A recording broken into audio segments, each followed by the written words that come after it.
الله الرحمن الرحيم. الحمد لله رب العالمين حمدا كثيرا طيبا مباركا فيه. سبحانك لا علم لنا إلا ما علمتنا إنك أنت العليم الحكيم. اللهم صل وسلم وبارك على سيدنا محمد وعلى آل سيدنا محمد كما صليت على سيدنا إبراهيم وعلى آل سيدنا إبراهيم وبارك على محمد وعلى آل محمد كما باركت على إبراهيم وعلى آل إبراهيم في العالمين إنك حميد مجيد. اللهم لا سهل إلا ما جعلته سهلا وأنت تجعل الحزن إذا شئت سهلا برحمتك يا أرحم الراحمين والحمد لله رب العالمين آمين. أما بعد. Assalamualaikum warahmatullahi wabarakatuh.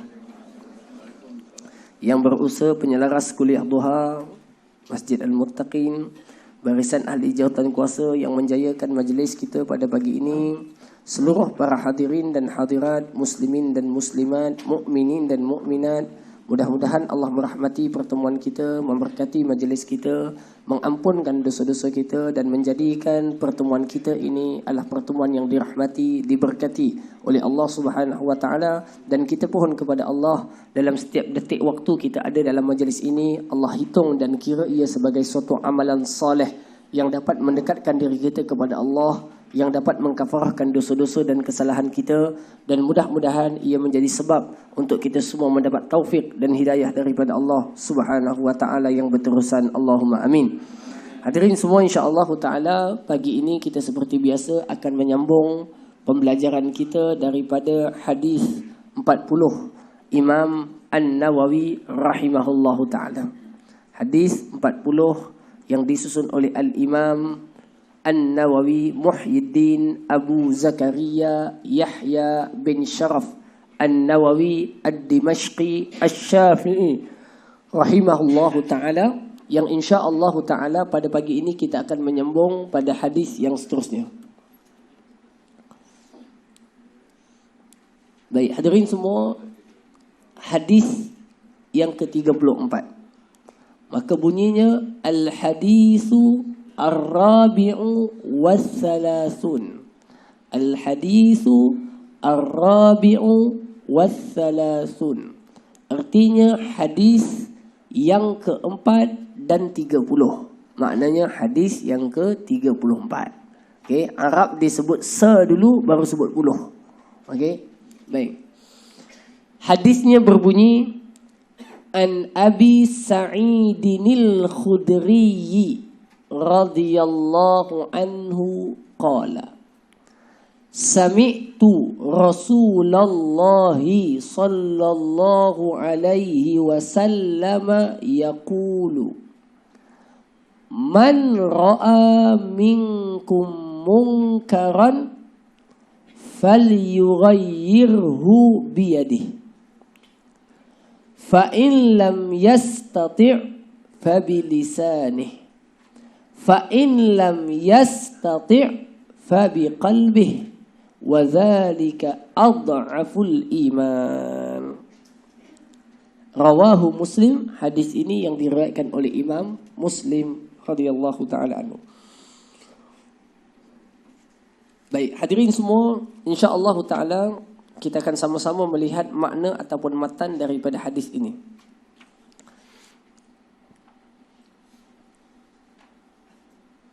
Baik. Hadisnya berbunyi an Abi Sa'id, daripada Abu Sa'id Al-Khudri radhiyallahu anhu.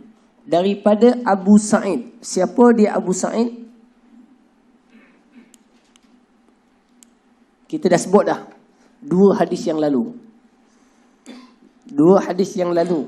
Namanya Sa'ad bin Malik. Sa'ad bin Malik. Adapun Abi Sa'id adalah gelaran baginya, dan Al-Khudri ini adalah nisbah kepada kampung ataupun kabilahnya. Khudri radhiyallahu taala anhu, yang mana beliau ini terlibat daripada peristiwa bai'ah dengan Nabi sallallahu alaihi wasallam sebelum pembukaan ataupun hijrahnya Nabi SAW ke Madinatul Al-Munawwarah. Baik, beliau meriwayatkan hadis daripada Nabi SAW sebanyak sekitar lebih kurang 1170 hadis daripada Nabi SAW, dan beliau ini merupakan salah seorang daripada sahabat Nabi SAW yang pernah meminta izin daripada Nabi untuk mencatat akan hadis. Tuan-tuan, begini. Hadis ni dia ada beberapa tarikh ataupun sejarahnya. Nabi pernah satu peringkat, satu zaman, Nabi kata jangan tulis apa-apa daripada aku. Maknanya apa? Jangan tulis hadis. Hadis jangan dicatat. Jangan dicatat. Dengar je, faham, amalkan ataupun hafaz.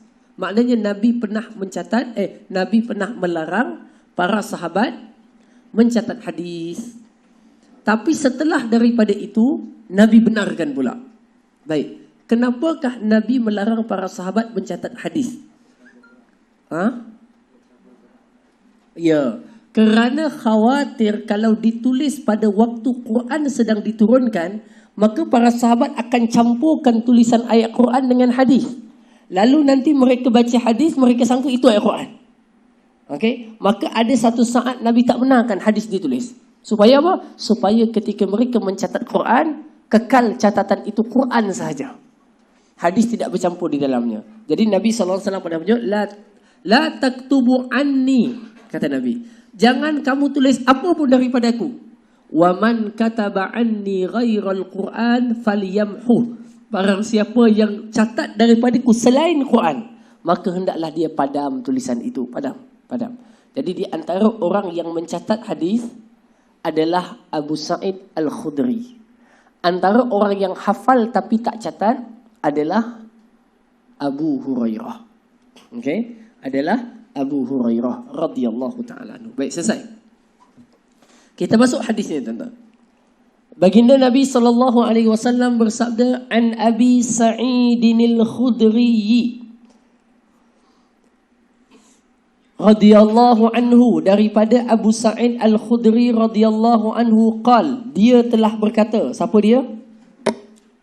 Abu Sa'id. Sami'tu, aku telah mendengar.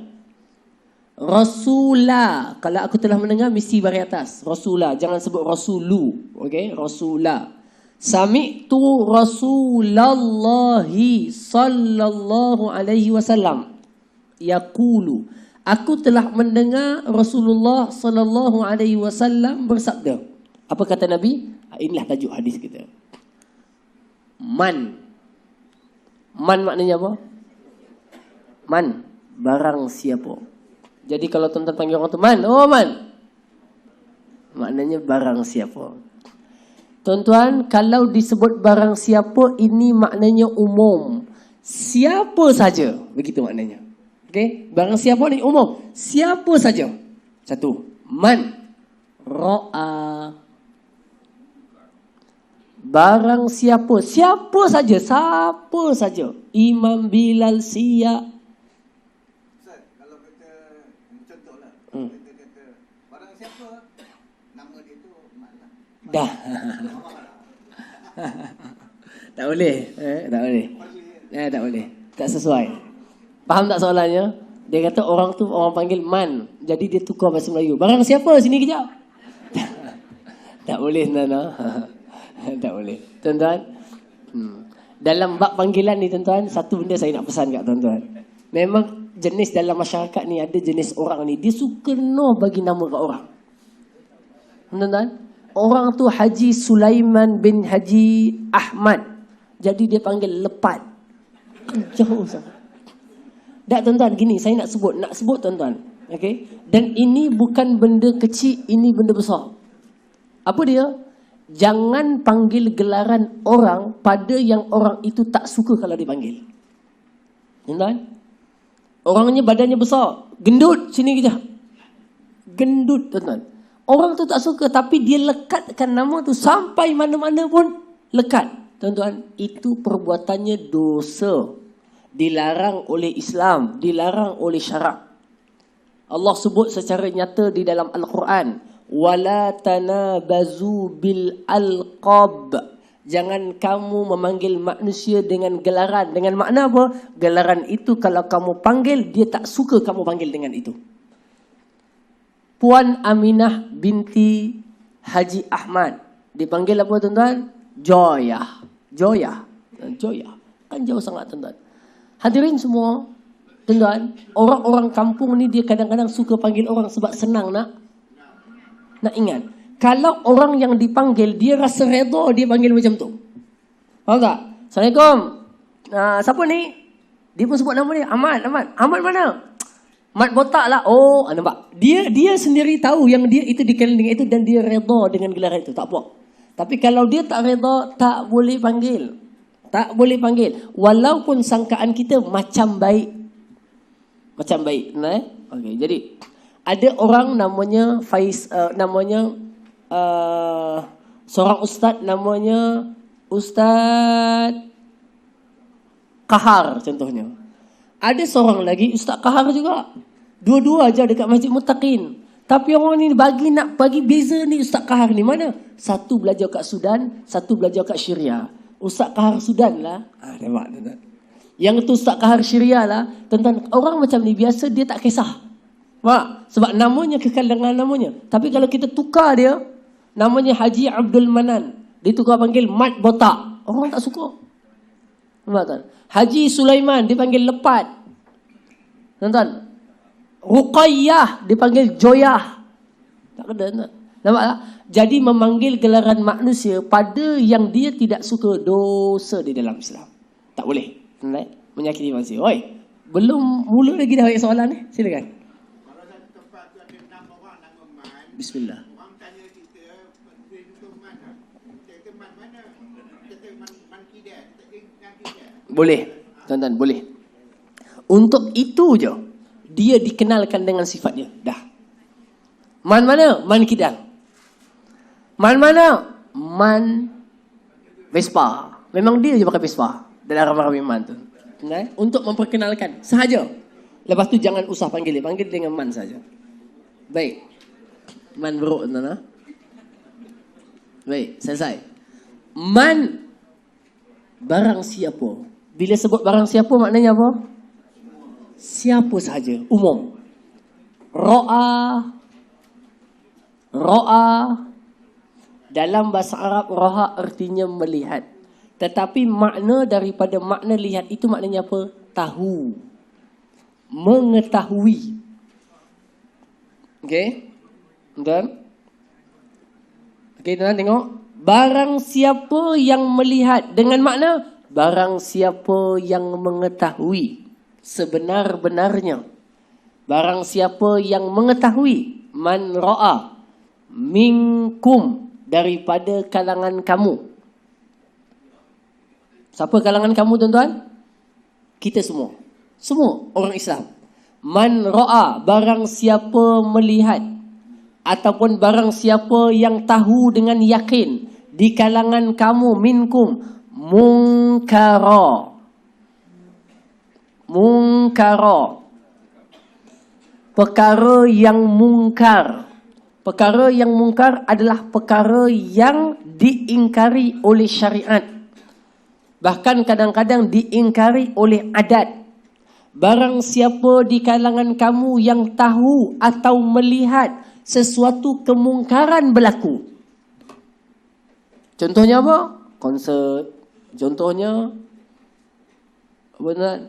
Judi. Contohnya kerompakan. Contohnya curian. Contohnya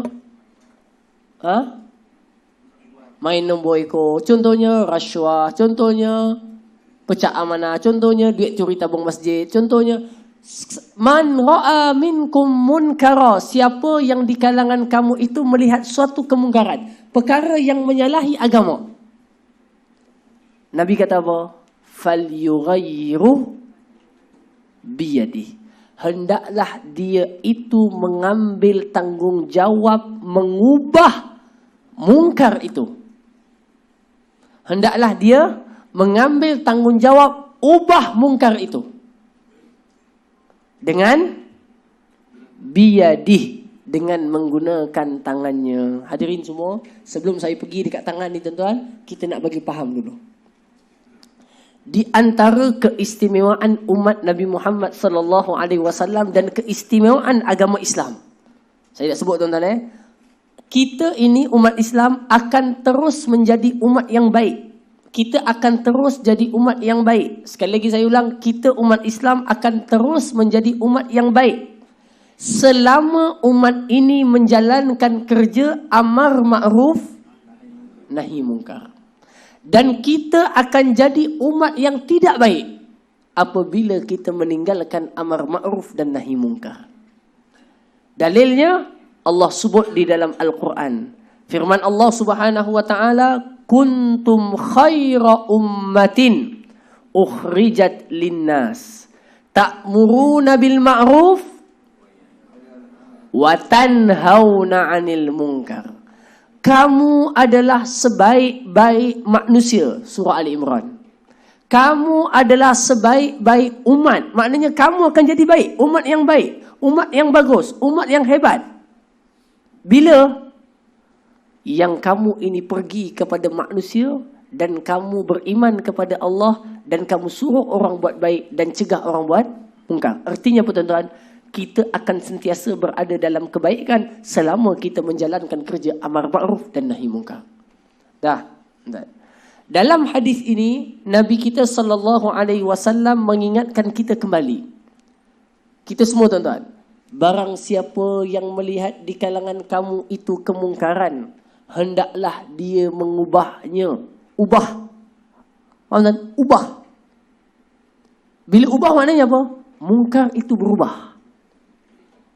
Tuan-tuan, kalau kita sudah berhenti daripada buat kerja tegah kemungkaran, mungkar akan terus tersebar di atas muka bumi ini.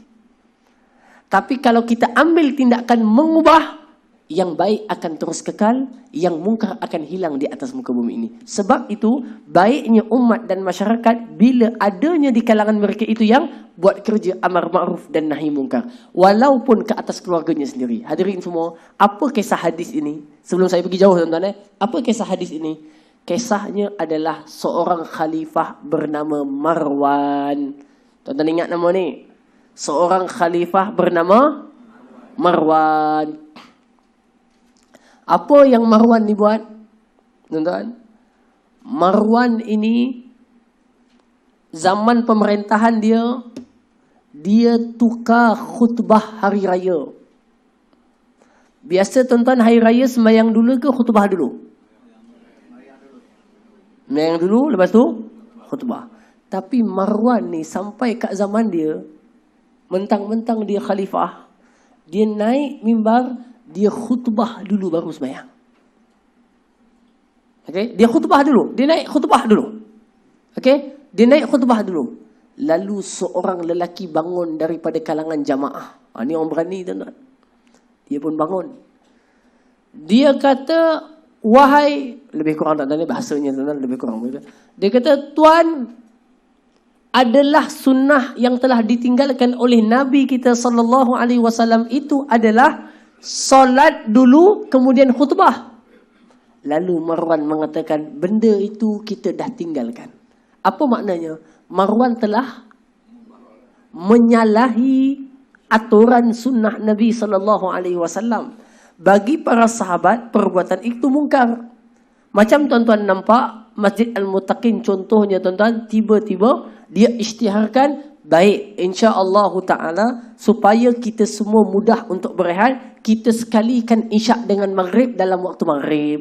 Jadi lepas maghrib buat isyak, lepas isyak semua balik boleh tidur. Tuan-tuan dengar. Oh. Ada yang kata bagus juga. Ada yang kata kenapa macam ni? Ada yang ketiga angkat tangan. Dia kata, saya tak setuju tuan. Macam mana kita boleh jamakkan sembahyang takdim sedangkan kita bukan musafir, tak ada kesusahan, tak ada salji, tak ada hujan. Tengok tuan-tuan, orang yang cakap macam tu, dia telah mengubah kemungkaran dengan lidahnya. Faham tak? Marwan ni bila naik dan dia sampaikan khutbah, lalu seorang lelaki bangun. Dia kata, solat dulu baru khutbah. Kerana itulah yang Nabi SAW buat.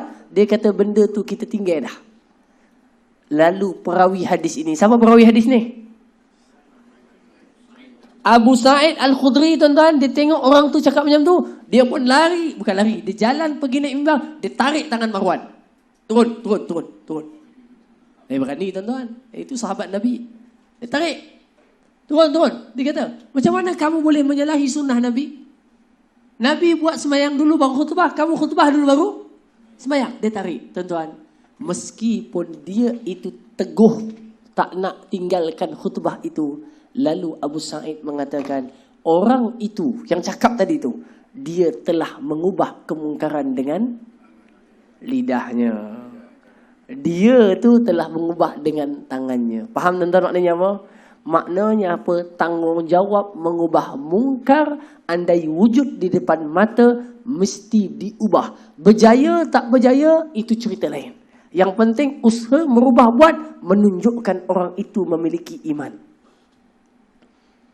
Dan itu contoh sebab hadis ini disebutkan. Baik tuan-tuan, kita tengok hadisnya, sambung lagi.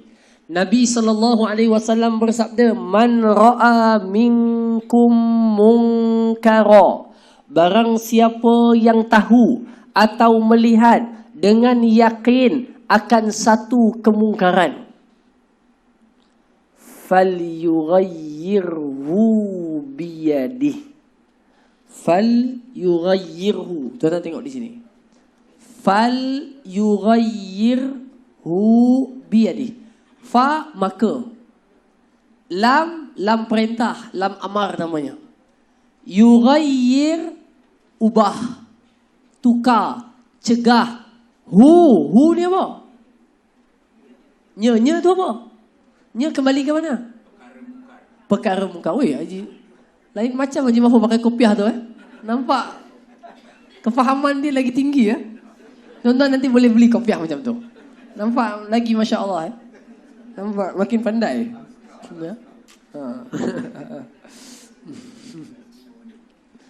Pasal sekarang ni haba dia tiup tuan-tuan Perak 4 daerah kena haba yang kuat. Jadi dia pakai tu supaya kepala dia tak kena haba yang panas. Baik. Falyughayyirhu, maka cegah, tukar, ubahlah nya tu mungkar ni. Nabi kata apa? Siapa di kalangan kamu yang nampak atau tahu ada mungkar berlaku, nampak depan mata atau tahu ia berlaku, maka hendaklah dia ubah kemungkaran itu. Dengan apa? Biyadihi, dengan gunakan tangannya. Hadirin semua, perkataan tangan ini adalah perkataan yang kita boleh menamakan dengan perlambangan. Maksudnya apa? Dengan kemampuan yang dia boleh buat dengan menggunakan kudratnya. Kudrat tu maknanya apa tuan-tuan? Kalau dia orang berkuasa, gunakan kuasanya. Tapi mungkin dia bukan orang berkuasa, tapi dalam keluarga dia ada ketua keluarga. Maknanya nisbah dia dengan anak dia ada kuasa. Betul tak? Gitu. Ketua kampung, nisbah ketua kampung dengan masyarakatnya, dia ada kuasa. Tapi jiran sebelah dengan jiran sebelah, dia tak ada kuasa. Faham tak? Maknanya apa? Ubahlah kemungkaran yang kamu tahu itu dengan menggunakan tenaga, kuasa, jawatan, kedudukan kamu. Kalau kamu ada untuk orang bawah itu. Ketua keluarga, ibu dan ayah, untuk anaknya tak sembahyang subuh. Tak sembahyang subuh. Nak bangun dah tuan-tuan. Tak sembahyang tu mungkar ke ma'ruf? Mungkar. Baik tuan-tuan. Kalau dia tak sembahyang, itu adalah mungkar. Maka ke atas bapa bukan ubah dengan hati. Dia kata anak aku tak sembahyang, dengan hati je lah aku benci. Tak boleh. Kerana bapa memiliki kuasa. Maka bapa kena ubah, kena gerakkan dia. Man bangun. Man bangun. Man bangun. Tak bangun juga. Ambil air secawan. Jerenjis. Tak bangun juga. Ambil cawan. Baling. Artinya apa? Dia boleh menggunakan kuasa kerana dia seorang bapa kepada anak. Kuasa ke atas anak. Maka dia kena ubah dengan kuasa itu. Ketua kampung ke atas masyarakat kampungnya. Dia nampak orang kampung buat judi laga ayam. Tuan-tuan, jiran sebelah tak ada kuasa, dia tak boleh ubah dengan tangan. Faham tak? Orang kampung lain, dia tak boleh ubah dengan. Apa dia boleh? Man, udah berhentilah. Kamu seksa ayam tu. Dia ubah dengan lidah. Nasihat, cakap. Tapi pada waktu yang sama, ketua kampung, tok penghulu, dia ada kuasa. Dia boleh panggil rela, dia boleh panggil orang ini untuk berhentikan aktiviti itu. Maka dia mesti buat dengan kuasanya. Okay, macam tu yang lebih tinggi, yang lebih tinggi, yang lebih tinggi. Hadirin yang saya kasih sekalian, kadang-kadang guna kuasa ni tak perlukan guna tenaga, hantar tentera. Kadang-kadang senang je tuan-tuan. Sign, batalkan, lesen. Udah. Faham tak? Contohnya tuan-tuan, ada pusat perjudian. Ataupun ada rumah urut. Rumah urut di sini. Bukan refleksologi tuan-tuan, rumah urut. Okay. Rumah urut yang luar biasa urutnya. Okay, ya? Buat. Jadi tuan-tuan dikemukakan permohonan. Bila dia tengok aktivitinya melanggari adat-adat setempat. Lalu dia pun keluarkan satu surat. Dia kata diminta kepada pengurus, kepada pusat ini untuk menghentikan aktiviti. Lesen kalian ditarik. Itulah namanya cegah dengan kuasa. Faham tak? Cegah dengan tangan. Maknanya apa? Siapa je yang memiliki. Kita bos, ada pekerja. Pekerja lelaki dan pekerja perempuan tuan-tuan bersemendaan. Kita kata, tak apalah mereka ni. Bukan saudara aku pun. Bukan anak aku pun. Ubah dengan hati je lah. Tak. Kamu ke atas dia ada kuasa. Sebab kamu bos. Tuan-tuan. Maka apa tuan-tuan? Maka barang siapa yang di kalangan kamu melihat suatu kemungkaran. Hendaklah dia ubah dengan tangannya. Iaitu kuasanya. Fa'in lam yastati'. Kalau kedudukan dia itu belum mampu dan tidak boleh dengan tangan, kuasa, maka dia boleh merubahnya dengan lidah. Cakap, nasihat, beri peringatan, beri ingatan. Tuan-tuan, contohnya tuan-tuan, rumah sebelah, rumah sewa. Sekali-sekala ada orang masuk. Bukan masuk merompak, orang duduk dalam tu. Tapi kita menjadi hairan. Orang yang masuk ini sekejap hari masuk, laki perempuan orang lain. Minggu depan laki perempuan orang lain. Minggu depan laki perempuan orang lain. Itu satu. Yang keduanya tuan-tuan, kita nampak jiran sebelah pula. Tuan-tuan, kalau jiran sebelah satu lagi tak ada, nanti dia buka paip rumah sebelah, masukkan kepala paip getah paip tu, dia tarik bawa masuk ke rumah dia, cuci kereta, tanam pokok. Kita pun nampak. Kawan jiran sebelah satu lagi, rumah nombor 1, kita rumah nombor 3, ni rumah nombor 2 buat kerja. Rumah nombor 2 tuan-tuan, kita tahu rumah nombor 1 kerjanya selalu outstation. Jadi kalau dia tak ada, dia akan nampak. Masuk, buka paip. Cuci kereta, siram pokok bunga. Isi swimming pool punya tu, air. Bagi cucunya mandi, apa semua. Tuan-tuan, baik. Ambil harta orang itu mungkar tak? Mungkar. Dan orang ini nampak serta tahu. Maka dia kena ubah. Tapi dia tak boleh, tuan-tuan. Dia tak boleh pergi sana, tarik tangan dia, kerana itu bukan kuasanya. Nampak tuan-tuan? Maka antara sikapnya adalah apa dia? Cakap. Cakap. Dia kata, Mina, tak boleh lah buat macam tu. Kalau kamu nak juga air, ambil daripada rumah aku. Jangan ambil daripada rumah dia. Pasal ambil daripada rumah aku tahu aku boleh halalkan. Tapi kamu ambil daripada rumah dia, kalau dia tak halalkan, mungkar. Dosa. Haram. Ambil dulu. Tuan-tuan, tegur dan nasihat itu dinamakan sebagai ubah kemungkaran. Hadirin semua, kalau semua umat Islam melakukan tugasan ini, tuan-tuan akan dapati masyarakat akan jadi baik. Tapi kalau semua orang tinggalkan kerja ini, maka tuan-tuan akan tengok kejahatan dan kemungkaran akan tersebar di atas muka bumi. Satu. Yang keduanya, bala akan mudah turun kepada orang yang meninggalkan kerja ini. Baiknya umat ini kerana ada konsep pesan, memesan, ingat, mengingat, nasihat, menasihati. Faham tuan? Baik? Baik. Anak kita tak tahu aurat, ataupun sepupu kita tak tahu aurat, kita pesan, ni nasihat. Sekali tak apa, dia dengar ataupun tak dengar. Baik tuan. Itu satu. Nanti saya sebut satu perkara yang penting selepas itu. Fa'in lam yastati' fabilisanih. Kalau kamu tak mampu untuk mengubahnya dengan tangan, ubahlah dengan lidah. Cuma tuan-tuan, perkara penting kita nak sebut apa dia?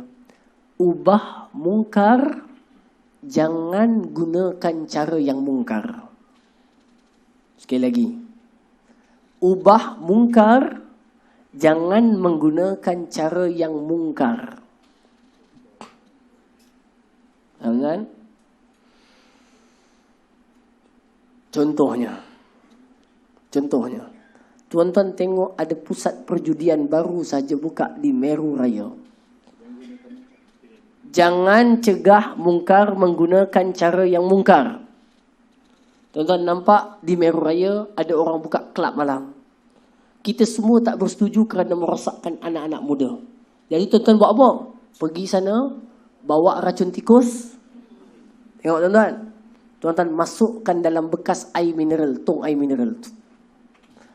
Dengan anggapan semua orang yang minum 5 minit mati tuan-tuan. Cara kita itu mungkar walaupun mereka buat mungkar. Faham tak? Tak boleh begitu. Mesti menggunakan cara yang ma'ruf untuk mengubah mungkar. Satu.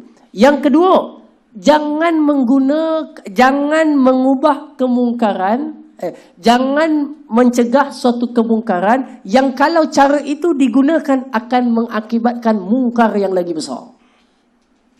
Okey? Jangan ubah satu kemungkaran, jangan gunakan kaedah mengubah kemungkaran yang kalau digunakan kaedah itu mungkar akan jadi lagi besar. Atau mudarat akan jadi lagi besar. Kemungkaran akan semakin merebak, kemungkaran akan makin tersebar. Hadirin yang saya kasih sekalian, maknanya baik-baik mungkar itu kecil, sebab kita gunakan cara yang tak betul, mungkar semakin besar dan banyak. Jadi tuan-tuan semua, mengubah kemungkaran mesti memiliki disiplinnya. Okey, tapi mesti kita kena ubah. Kata Al-Imam Ibn Qayyim rahimahullahu ta'ala, apa kata dia? Kalaulah menggunakan perkataan yang baik itu boleh mengubah kemungkaran, tapi orang itu menggunakan perkataan yang buruk, maka dia telah buat kemungkaran. Sekali lagi. Kalaulah menggunakan perkataan yang baik itu boleh mengubah kemungkaran, dan orang itu memilih untuk menggunakan perkataan yang sekali lagi, harap jangan tidur. Kalaulah menggunakan perkataan yang baik itu sudah boleh mengubah kemungkaran, tetapi dia memilih menggunakan perkataan yang buruk, maka dia telah melakukan kemungkaran. Dia tu buat mungkar. Faham tak? Kita nasihat cakap je, adik dah kahwin ke belum, dek? Belum kahwin, bang. Kalau adik belum kahwin, perbuatan ini Islam tak bagi. Nampak? Kalau kamu buat macam ni, kamu suka tak kalau abang kamu dibuat seperti ini? Adik kamu, kakak kamu buat seperti ini? Dia kata tak suka. Dah, kamu balik. Kalau cakap yang baik itu boleh ubah mungkar, jangan gunakan perkataan buruk, kerana gunakan perkataan buruk adalah mungkar. Faham tak? Oleh itu tidak boleh mengubah mungkar dengan mungkar. Tuan-tuan, Ustaz ni mungkar pusing. Yang kami ingat mungkar nangkir saja. Faham ya tuan-tuan? Tuan-tuan tengok. Tuan-tuan pernah dengar tak ceramah Ustaz Abid Liu? Kan video-video pendek yang dia buat. Dia selalu menggunakan kata-kata yang lembut dan baik. Maknanya apa? Kalau tempat gunakan kata lembut itulah boleh ubah mungkar, itulah caranya. Tetapi ada tempat yang perlu menggunakan, seperti pihak jawatan kuasa pencegah maksiat. Faham tak? Kalau dia keluar dekat pintu bilik yang memang diyakini adalah orang yang belum berkahwin, duduk bersekedudukan dalam hotel dengan bukti-bukti yang ada, tuan-tuan, dia pergi dekat pintu tu. Assalamualaikum tuan. Tuan ingatlah Allah, bukalah pintu ini. Tuan, saya datang dengan penuh kasih sayang, silalah buka pintu ini. Tuan, bukalah, buka. Saya sediakan untuk tuan air mineral, air Coca-Cola, kalau tuan buka dengan baik. Mananya nak buka? Faham tak? Maka cara yang ma'ruf adalah apa yang mereka patut buka. Ketuk dengan baik. Kalau kamu berikan kerjasama, kami tidak akan melakukan benda yang tak baik. Berikan kerjasama yang baik. Suaranya kan, nadanya kan tegas. Kerana itu kesesuaian pada waktu itu. Macam Ustaz Abid Liu, dia pergi bawah jambatan, dia jumpa anak-anak muda yang dah dukung anak, tak ada bapa. Dia dukung orang begini. Jadi cakap dengan cara yang baik. Dia kata, "Dek, kamu ni Allah sayang kamu. Kamu ni baik. Kamu ni boleh masuk syurga lagi. Mari kita sembahyang, bersihkan." Cara itu menjadikan budak itu berubah. Itulah cara yang makruf. Ada cara menggunakan cara kuasa. Ada cara menggunakan cara edah pemplan. Maknanya apa jua mungkar, kaedah merubahnya. Jangan gunakan kaedah yang mungkar. Itu kaedah. Faham tuan-tuan? Apa yang saya nak sebut kepada tuan semua? Kita mesti menunjukkan iman seorang itu ada dalam diri. Bila dilihat mungkar, dia rasa pain dalam hatinya. Dia rasa sakit. Tahu tak? Dia rasa. Itu tanda imannya. Baik. Nabi kata apa? Fa'in lam yastati'. Kalau cakap pun kamu tak mampu. Nasihat pun tak boleh. Ustaz, takutlah Ustaz. Itu budak-budak gangster tu lepak laki puan kami nak cakap ni. Ish. Tak beranilah Ustaz. Nak cakap tak berani. Saya ni perempuan Ustaz nak cakap. Fa'in lam yastati' fa biqalbih. Kamu merasakan betul-betul tak suka di dalam hati. Ingkarkan hati kamu. Ya Allah, ini mungkar ya Allah. Aku tak mampu nak ubah dia ya Allah. Jadikanlah baik. Nampak? Hati kita apa dia? Hati kita rasa apa? Rasa pain. Pain apa pain? Rasa. Faham tak? Tuan-tuan, kawan kita duduk satu meja. Okey? Meja makan malam kan ada 10 seat, tuan-tuan. Jadi sambil tunggu makan, dia pun ni mula buka cerita umpat-umpat dan gosip-gosip. Kita ni duk mengaji masjid kuliah duha, masjid muttaqin ni tuan-tuan. Maknanya dah jadi soleh dah tuan-tuan. Kan? Jadi tahu dah umpat tu dosa, cakap orang tak baik, gosip apa semua tak suka. Bila kita duduk tuan-tuan, kawan tu pun mula umpat. Cakap bohong, bukan aib orang. Kita ni, muka kita berubah. Kita tahan, muka-muka tahan sakit. Tuan-tuan, itu menandakan kita mengubah kemungkaran dengan hati. Faham tak? Kalau tidak ada apa reaksi hati kita, kita tak dikira mengubah kemungkaran. Saya diam Ustaz, tengok je. Jalan. Tuan-tuan, tengok anak macam ni, tak ada rasa apa. Hati kita menunjukkan mungkar. Menunjukkan kita nak ubah mungkar itu. Itulah Nabi kata apa? وَذَلِكَ أَضْعَفُ الْإِيمَانِ. Itulah selemah-lemah iman. Maknanya apa? Maknanya apa? Kalau hati kamu pun tidak terasa dengan perkara mungkar, ketahuilah mungkin iman tidak wujud dalam hati kamu. Tak wujud. Kalau rasa pun tak ada, tak wujud. Dalam hadis yang lain tuan-tuan, Nabi SAW kata apa dia? Kata Nabi SAW, nanti akan datang satu zaman orang yang menyalahi ajaranku. Okey, menyalahi ajaranku. Barang siapa yang melihat mereka dan mereka itu berjihad ke atasnya dengan tangannya, dengan kuasanya, dia adalah mukmin. Wa man jahadahum bilisani, siapa yang jihad kepada mereka, cegah mereka dengan tangannya, dengan lidahnya, dia adalah seorang mukmin. Dan barang siapa yang berjihad ke atasnya dengan hatinya, dia seorang mukmin. Kata Nabi apa? Walaisa wara'a dzalika minal imani habbatil khardal atau kama qala sallallahu alaihi wasallam. Tuan-tuan, lebih kurang maknanya Nabi kata apa? Siapa yang menjerah mereka dengan tangannya, dengan kuasanya, dia adalah mukmin. Siapa yang cegah kemungkaran itu yang nanti kamu nampak di akhir zaman banyak, dengan lidahnya, dia mukmin. Siapa yang cegahnya dengan hati mukmin, dan siapa yang tidak ada semuanya itu, tidak ada langsung iman walaupun sebutir biji di dalam hatinya. Faham tuan-tuan maknanya apa? Maknanya kalau kita ada kuasa, kita ibu, kita bapa, kita ini, ada mungkar, cegah. Jangan biarkan. Kalau tak boleh, kita boleh dengan lidah. Nasihat kawan kita, kawan baik kita. Man, udahlah. Kamu dah ada isteri, udahlah. Kamu keluar dengan perempuan lain buat apa? Nampak? Nasihat dia dengan lidah. Cakap, ingatkan, nasihat, berikan. Dan yang ketiganya, kalau kita duduk dalam kumpulan, kita pun, ialah orang pun bukan respect sangat kat kita pun. Tapi kita tahu halal haram. Kita tahu benda baik, benda tak baik, tuan-tuan. Kawan kita ajak makan malam. Sebelum makan malam mula, ada dulu tarian wanita. Tarian naga namanya, tuan-tuan. Tarian naga. Tuan-tuan, dalam majlis walimatul urus, lepas tu buat tarian sekejap. Orangnya pakai separuh bogil. Contohnya, berlaku, ingat tak dulu ada? Viral dalam Facebook. Saya tahun lepas kot. majlis walimatul urus. Ada seorang artis tu, dia panggil tetamu. Apa dia panggil, ingat tak? Pakai yang ketat. Contoh kita ada duduk dalam tu. Tuan-tuan nak pergi mati kan, nak pergi tarik kawan tu. Tuan-tuan ada ke tuan-tuan tetamu je. Betul tak? Kalau dalam kita dengan tuan rumah ada hubungan yang rapat, kita boleh pergi kat dia. Mina, kenapa kamu buat tarian ni? Kamu tak malu ke depan orang ramai?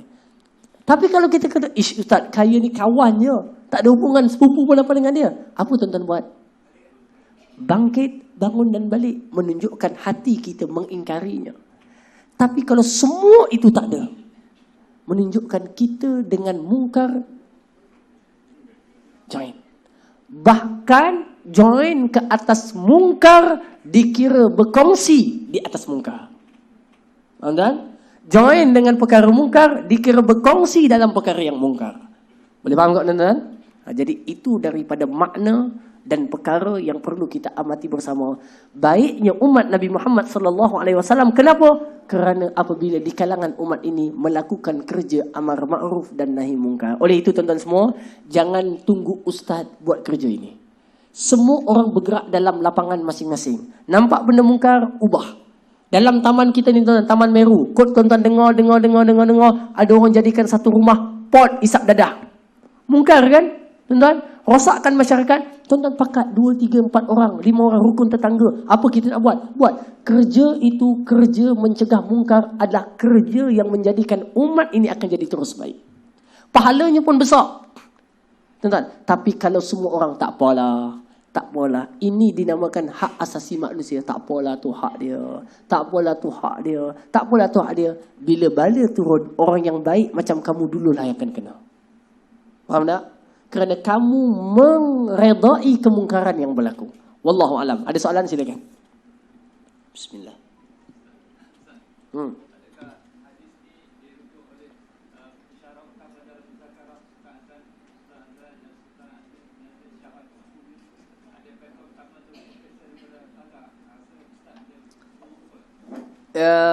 Okey, yang dia bentang kata kerja tentang umat gemilang, mengangkat kegemilangan ummah. Okey, saya tak sempat dengar masalahnya. Okey.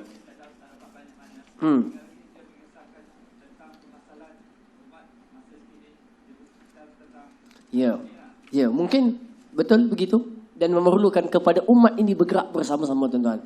Okey tuan, kalau kita ibu ada mungkar dalam keluarga, kita ubah. Kalau kita NGO ada masa kita ubah. Jadi semua orang bila berperanan dalam amar ma'ruf nahi mungkar, kita sentiasa akan berada dalam kebaikan insya-Allah taala. Boleh Nana? Baik, ada soalan lain? Oi, banyak juga. Jap, sabar.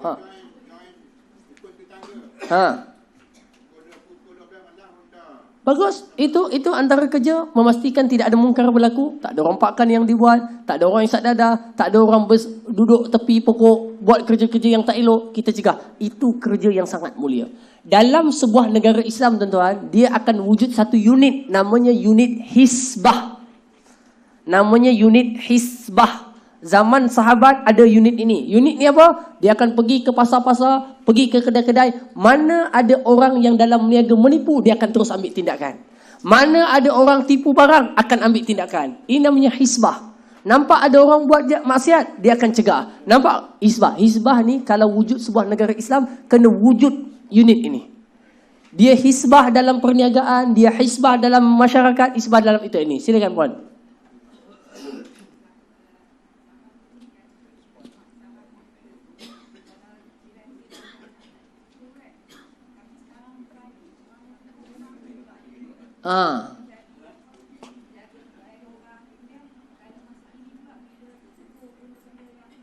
Melenting.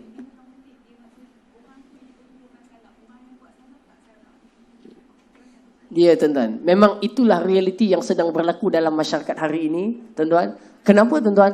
Kerana mungkar sudah lagi tidak dikira mungkar. Saya bagi contoh tuan-tuan, jiran sebelah kita, anaknya tak pakai tudung. Lalu kita pun kata, nah, pesanlah ke anak kamu pakai tudung, dia pun dah akil balik, dah besar dah. Bagilah dia tok aurat. Tuan-tuan, esok dapat email daripada jiran sebelah. Dapat email, tuan-tuan. Email warna merah, warning dia kata. Dia kata kita hidup berjiran, kamu buat sahaja cara kamu, biar aku dengan cara aku.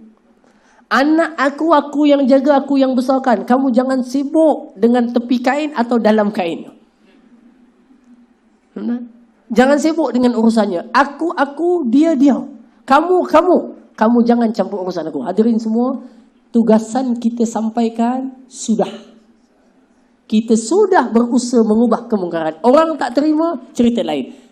Kerja yang kita buat dipandang mulia dalam syarak dan insya-Allah kita sudah terlepas daripada sebarang pertanggungjawaban. Silakan puan, mana tadi? Tuan. Nah, silakan. Las. Assalamualaikum. Waalaikumsalam. Di satu tempat tu ada pelaku perzinaan lah. Jadi kena pula saudara kerja yang rapat. Betul yang memang rapat lah. Jadi elok ke kita report pada kuasa. Dia tak tahu dulu. Adakah kita boleh report yang berkuasa ke atau kita buat penyelesaian dalam satu media? Kita dengan saudara kita atau kita tahu saudara kita. Jadi mana elok? Kita report kuasa ke atau kita buat? Kalau dia melibatkan undang-undang, maksudnya apa? Kalau dia nanti dapat anak dan sebagainya dengan hubungan zina tadi, maka dia mesti melibatkan pihak yang berkaitan.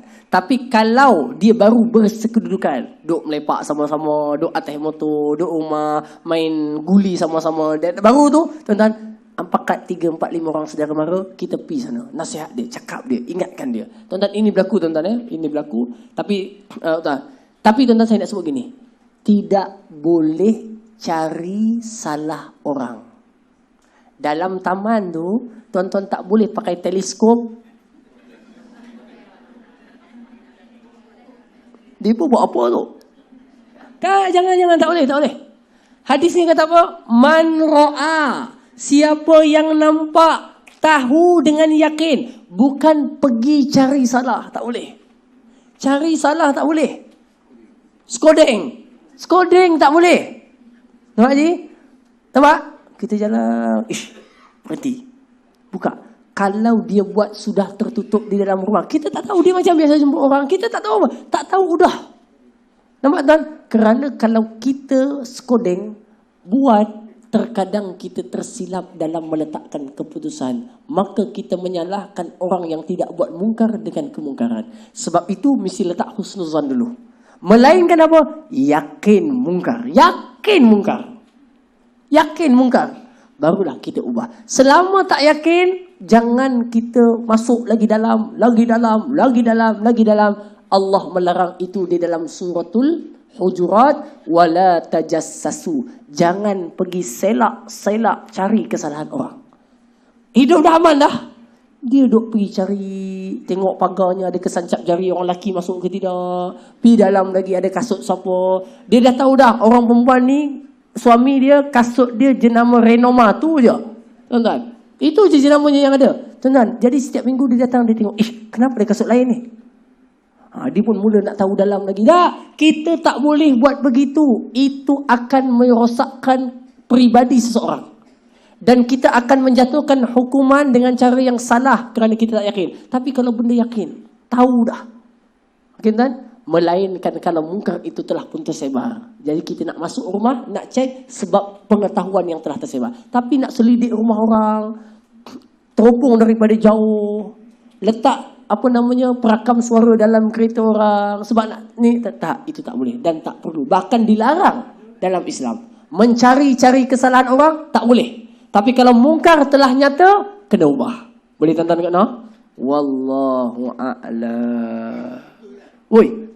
Last. Yang jiran tadi tak pakai tudung, tak pakai tudung, tahu tak? Kita beli tudung, kita pakai rezeki kita susah. Jadi kita susah sekali. Ada benda kita lah ambil. Itu dipanggil sebagai dakwah. Maknanya dia menegur dengan cara dakwah. Dia kata seolah-olah kata, nah ni aku belikan tudung. Mungkin hang tak mampu nak beli tudung kot. Tapi dia faham dah maknanya dia. Tuan-tuan kena ingat, kalau cara itu menjadikan mudah-mudahan dia dapat tersedar, itulah cara yang baik. Ataupun kita tak payah tunjuk diri kita siapa. Tuan-tuan, buat surat layang.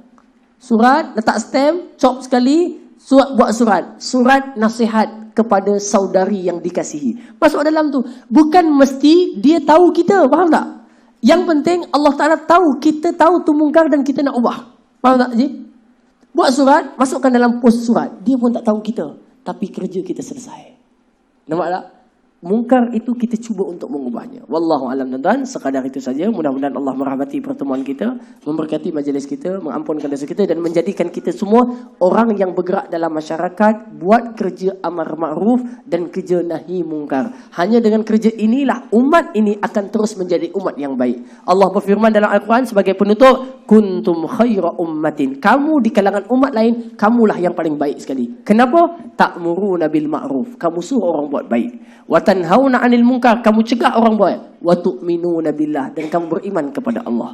Kita dan umat terdahulu di kalangan Bani Israel dicela. Kenapa? Dia tahu itu munkar tapi dia buat. Dia tahu itu ma'ruf, dia tidak dicegah. Dan itulah celaan kepada Bani Israel ketika zaman Nabi Allah Daud alaihissalam. Wallahu alam, aqulu qawli hadza wa astaghfirullahal azim li wa lakum. Allahumma anfa'na bima 'allamtana wa 'allimna ma yanfa'una wa zidna 'ilma. Allahumma a'inna 'alas siyami wal qiyami wa qira'atil Qur'an. Allahumma a'inna an nanha 'anil munkar wa na'muru bil ma'ruf bi judika wa karamika ya arhamar rahimin. Walhamdulillahi rabbil alamin. Assalamualaikum warahmatullahi wabarakatuh.